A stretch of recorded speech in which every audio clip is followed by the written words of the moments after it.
Okay, thank you everyone for coming to the show, and it's very lovely to meet you all. And I brought my friend, Mr. Victor. He will be my interpreter if I lost the words. So, first of all, I'd like to thank you to Sammy and Amanda who helps me, and also other people who helped me to setting up this event. It's very beautiful. And special thank you to Mr. Chris and Janet inviting me to this beautiful gallery. Thank you very much. And as Chris mentioned before, that how I can come up to this venue is because I went to the photo fest. That I met great people there, and it's a great show. And eventually, I had the opportunity to show my exhibition here. And during the period of the time, also, my works has been exhibited in Argentina, Brazil, Israel, Greece, Japan, and Singapore, and other countries as well. And it's coming up again. This home sweet home will be exhibited in Houston in March 2020. So that's a great opportunity for me. And let me start with my journey of photography, short briefly, how I started my photography. In 2014, in the middle of 2014, my youngest brother and my friend just bought a camera. And they insist me also to buy the camera, and I just didn't like it because it's too complicated for me to use the camera. So I always use the mobile phone everywhere I go, especially for the selfie as other people do. So one day, my friend brought me to the mountain. It calls Mount Bromo in the East Java. I was from Surabaya in the East Java. So we went there, and then my friend said, okay, just bring your camera, and we take a pictures there. Then on the way to the mountain, my friend taught me how to use the camera. And he said there's 3 things that you have to remember about using the camera: speed, ISO, and aperture. I said, wait a minute, why is it so complicated? I mean, making the pictures. So I just leave the camera in the room, and again, using the mobile phone. Pictures. So, in the mid of February 2015, eventually I decided, okay, I'm gonna buy the camera, but I don't want to have too many features on it. So, they mentioned a certain brand, and then I bought it. But again, for 2 weeks, I just put it in my room. I didn't use it so because I just don't know how to use it, the camera. For me, it's really complicated. So one day I unboxed the camera, and I asked my brother how to install it. Then on the following day, I went to my friend's house to teach me using the aperture, speed, and ISO. Okay, actually I just only understand one thing about the ISO. The bigger numbers is a brighter, make a brighter image. So the other 2, I really didn't understand at all. So on the next day, I went to my mother's garden, took my first ever pictures. This is the first one that I didn't do any editings on it. And it surprised me. I just love the still photography, but I didn't understand what is the still photography at the time. So I just love to shoot. I just keep shooting the Nobita and all the still life. So, and 2 weeks later, my friend asked me, how about we go to the market, the traditional market.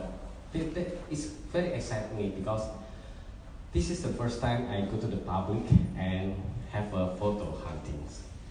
And it came out with my first image in the market. And it reminds me very strongly about this image because it brought me back my memory when I was a kid. My mom's always brought me to the market, and my mom, she was a very hard worker woman, and she loved the children. I was about 6 years old. It's something like the TV's boy. So it's really strong memory for me for this image. So, and then a couple months later, my friend said, how about we go to photo trip in other countries, like in India, Myanmar, China, and so on. Then, again, very exciting for me. I go to the trip, went to the Rajasthan, to the village area, and actually I don't like the, what call it, the setup photography, or they ask people to sit down or so on. So this is actually it's not been setting. This is just, she just standing there because she's waiting her turn to be photographed. But she seems like not happy. She's the wife of the chief leader in the village. And I went to the Blue City and capturing the street life. And I starting off the street photography at the time. And then with the Ganga River with the still life. And again, I went to the Myanmar and taking the unexpected moment, taking the photography.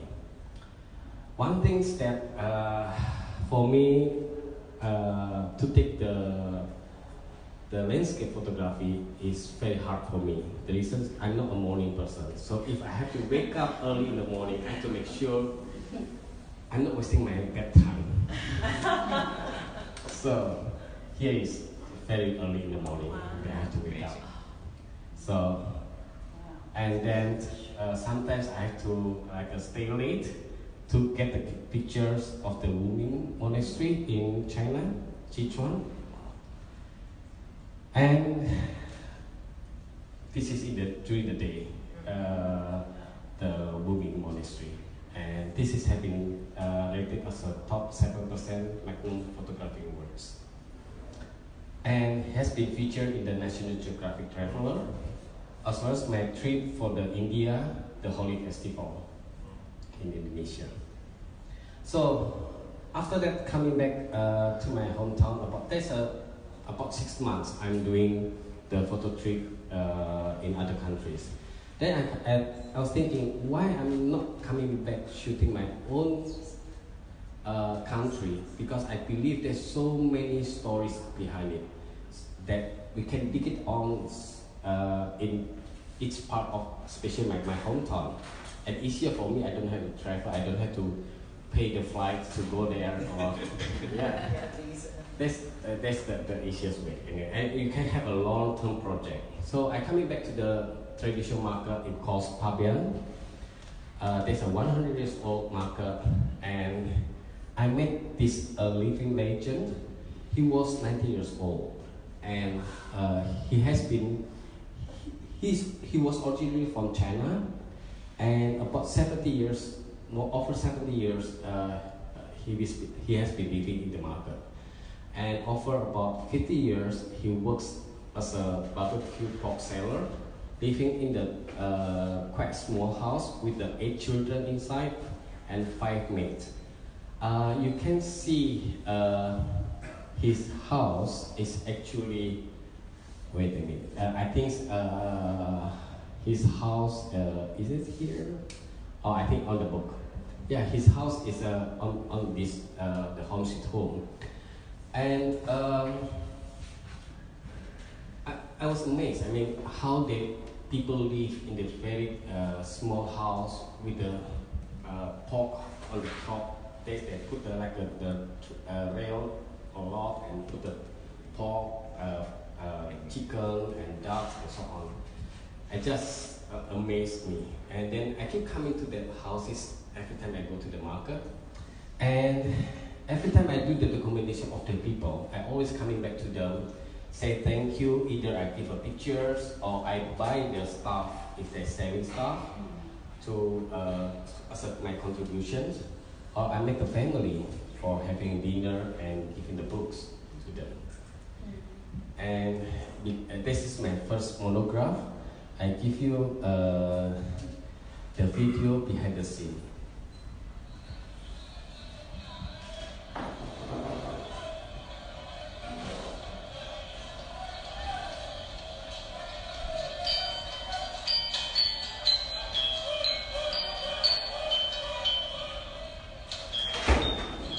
Kalinya, selalu di Jakarta di pasar Pabean, semasa kecil bersama ibu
dan berharap pelestarian budaya kita bisa terjaga sampai anak cucu kita nantinya dan tidak menjadi punah.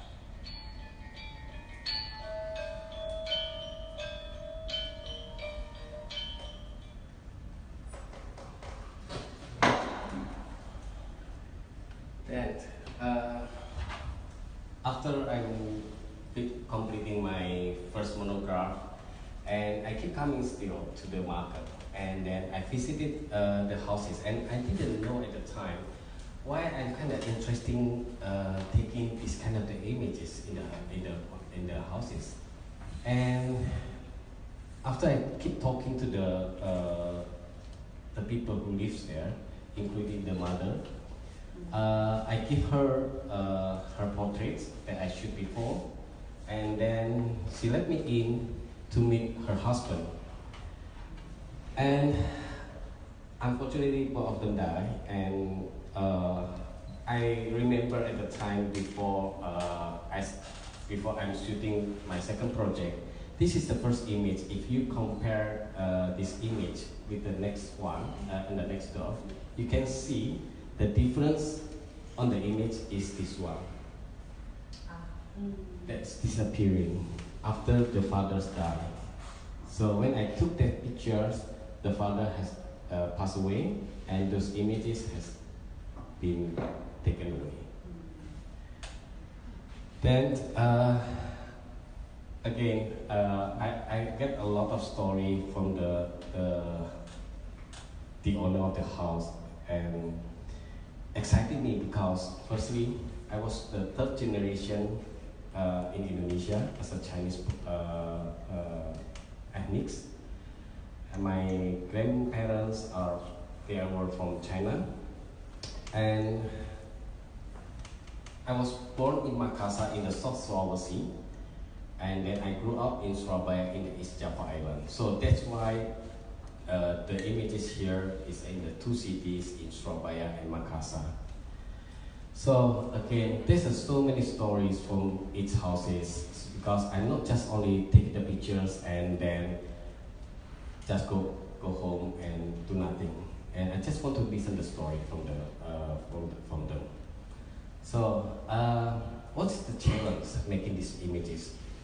Because mostly all the houses that I went, I didn't know them. So I just knocked the door and asked the permission to get into the house. So I have to give, I have to get the trust from the owner and find some conversation, make them comfortable, so they let me in. Once they let me into the house, I have to make a very, very quick decision which part of the houses that I'm going to take. Because I have to set my time, probably 30 minutes, depend on the mood of the owner. If they are still okay, happy, probably 1 hour. So I always bring my friends with me. The reason is, my friends will talk to the owner, so I can concentrate fully on my subjects. Oh, smart. So otherwise, you cannot concentrate what you want to shoot. So you have to have once you get into the house, the other things that's very important, you have to have the soul into the house. If you just come in without any feeling, whatever, usually the result is just okay, no special, no story. So I always bring my heart into the building and then get the image, what I want to, it's like an unconscious feeling that you can take it from the lens. And yeah, this the behind of the story of the home sweet home that I made in Surabaya and Makassar. And then this book has been launched also in Frankfurt, Germany. And oh, before I forgot, usually I went to the houses, what I can contribute to them back when I'm shooting them. So I always find out that a lot of houses here, if you see so many like unused things, they still keep it around the houses. So I coming back to them, I said, how about I go this one? So just put the price, I'm gonna take there's a competition. Instead of just giving the money, I just gonna buy something from them that they don't use it. So in return, all the things that I bought, I can display for my exhibition as an artifact. So I will show you. This is during the launching of the book, and this is I show you how I use the things that I bought from the home.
So before I continue the journey of life for my third trilogy, Any Questions about the Home Sweet Home.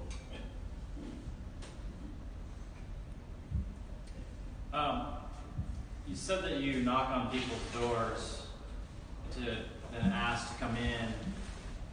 I don't know too many neighborhoods in America where that's culturally acceptable. I'm not saying there aren't, but I'm just wondering. Oh, well, one, I'm just telling you that. But two, like, what sort of, did you ever get into interesting scenarios when they said no? Yes, I had a rejection several times when I knocked the doors. It's not easily. Even though I'm Chinese ethnics, they not accepted me to get into the house, because if you see the history of the Chinese-Indonesian in 1965 and also in 1998, Chinese communities become the political victim. They torture, they burn the house, so they're not really welcome to anyone. So they look like very exclusive. And especially who the outsider came to the house, and who you are came to my house and taking the pictures. So it's very hard, to be frankly. So sometimes you really have to get conversation that melted their heart. And sometimes you ask their hobbies or so on. Sometimes very hard conversation and you let them in, but you get nothing inside. Yeah. So there's a surprise what is inside the house, because you never know what is inside. Yeah. Whether it's gonna be good or not. Yeah. Okay. Any questions? Yeah. In the booklet where you showed having the things that you bought from people, I saw that there were a couple of them where there were things you bought but there was no photo. Is that houses where you went in and there wasn't something that you wanted to photograph? Or I'm sorry, say it. There were a couple of them that had objects, but no photograph above the object. Oh yes. This I did purposely because sometimes I don't want to distract the photographs too much, and so I just separate it, so let them see the objects, things, and then just keep in mind for the next photo. Yeah, right. Yeah. So I still keep hunting the things actually. I keep coming to buy things and put it in the garage because it's very important for me.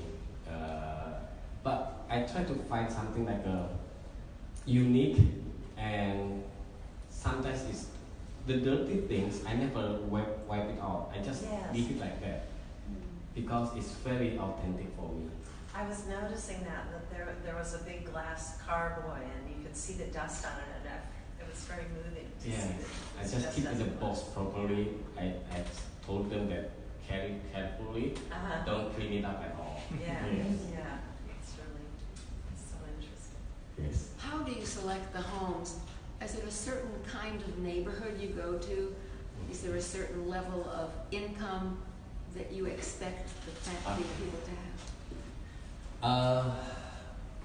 I didn't actually select them. When I saw from outside, this house probably there's a story inside.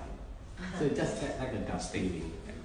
So over 50 houses, I knock the door, and then every time after I do the shooting, I always get cold sweat, really cold sweat, because it's so tense inside. Even though it's not hot, but it's so tense, using your energy, your mind totally during the shoot.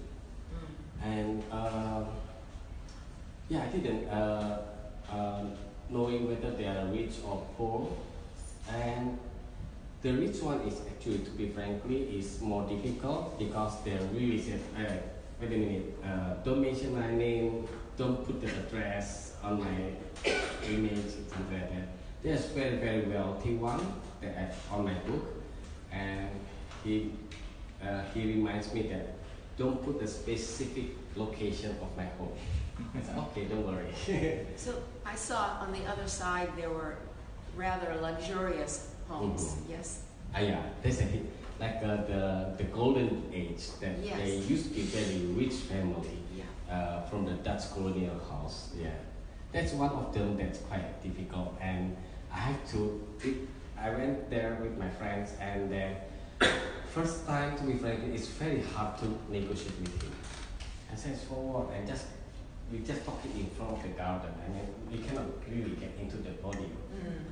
And then luckily my friend called his auntie to come in because it was in Makassar. So they have a chit chat for a long time. Oh, do you know this one? Actually, both of them didn't know each other.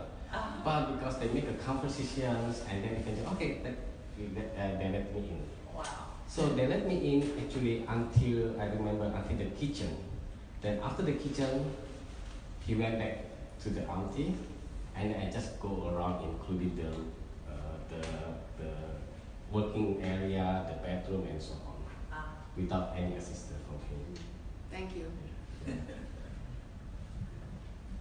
I just have that comment that I think I love hearing about how cleverly you're able to kind of strategize. Really, I mean, because I think it's true to have someone who can keep them engaged in conversation and sort of keep them a little distracted so that you can just do what you're going to do. But I love the idea of, the secret weapon of auntie power, that when it's a really tough one, you get auntie and all this. That's great. It's true. Any more questions? So before, when I'm completing this project and then do the second monograph, and one of my friends told me, why you didn't shoot into an old building, 200 years old building? There's a Chinese people living there. I said, no, that's not a house, this is a building, and occupied by about 30 families inside. And they are not inhabitants, they are not belongs to the building, they just are refugees in political reasons in 1965. So I come into it's a challenge for me to come into the building. It's not a really big building. So I came to the building for a year, keep coming, find out the story beneath, inside, anything I can find. And I found out quite amazing story. There's a multiple layering story that you can find in this building. Let me show you the video clip. This trilogy, it calls The Outsider, will be exhibited in Australia this month on the 24th August for 2 months. There's going to be my solo exhibition over there as well at the Ballarat International Photo Festival. Where? Ballarat, Australia. Ballarat, Australia in Melbourne. Yeah.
you have any question, I'm here to answer any question from you.